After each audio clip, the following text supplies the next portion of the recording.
ஏண்டி எங்கடி இருக்க? இன்னமும் கால் காசு 1 கிராம்னு சேர்த்து வச்சிட்டு இருக்க. உன்னை கல்யாணம் பண்ணிட்டு வரும்போது நகை விலை என்ன தெரியுமா? 48,000 ரூபாய் தான். இன்னைக்கு தங்க விலை என்ன தெரியுமா? 1,20,000 ரூபாய். எங்க இருக்குன்னு பாரு. இப்ப தரேன் அப்ப தரேன்னு இழுத்தடிக்காம உங்க வீட்டுல பேசி வரதட்சணை காசை வாங்கி கொடுக்குற வேலையை பாரு. அதெல்லாம் இருக்கட்டும், சம்பள காசு மொத்தமும் என் கைக்கு வரணும். 1 ரூபா குறைஞ்சாலும் உன்னை இன்ட்ரலேன் பண்ணிடுவேன், பாத்துக்க. அப்படியெல்லாம் தர முடியாது. என் செலவு போக மீதம் இருக்கிறத தரேன், முழுசாலாம் தர முடியாது. என்னடி நான் பாட்டு சொல்லிட்டு இருக்கேன், நீ சொன்னதே சொல்லிட்டு இருக்க. உன்னை கல்யாணம் பண்ணிட்டு வரும்போது என்னடி நீ சொன்ன? எங்கனால இவ்வளவுதான் முடியும், நான் வேணுமா வேலைக்கு போய் சம்பளம் மாசம் மாசம் கொடுத்தறேன், அதை வேணுமா வரதட்சணையை கழிச்சுக்கங்கன்னு சொன்னேன்ல, மறந்துட்டியா? இப்ப கேட்ட மாத்தி பேசுற. நான் அப்படி சொல்லும்போது நீங்க என்ன சொன்னீங்க? நீங்க மட்டும் சொன்ன மாதிரி நடந்துக்கிறீங்களா?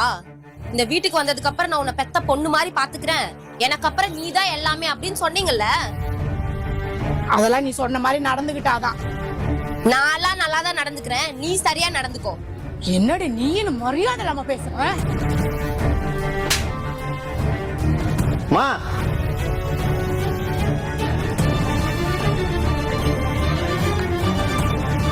ஏன் பொண்டாட்டி எது கை நீட்டி எடுத்த?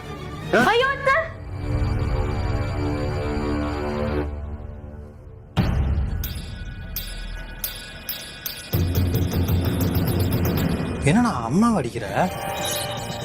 சாரிடா, கை ஓங்க தான் செஞ்சேன், அடிக்கல. அடிச்சாலும் ஒண்ணுதான், கை ஓங்குனாலும் ஒண்ணுதான். நீ சும்மா இருக்கியா? எல்லாத்துக்கும் காரணம் நீதான். நான் ஏன் சும்மா இருக்கணும்? நானும் இந்த வீட்டுல ஒரு மருமக தான், எனக்கு எல்லா ரைட்ஸும் இருக்கு பேசுறதுக்கு. அதாம்மா நானும் சொல்றேன், நீ இந்த வீட்டு மருமக தானே, அப்புறம் ஏன் இப்படி பண்ணிட்டு இருக்க? உன்னை விட வயசுலயும் அனுபவத்திலயும் மூத்த பொண்ணு தானே இவ. இவளுக்கு அப்புறம் தானே இந்த வீட்டுக்கு வந்த.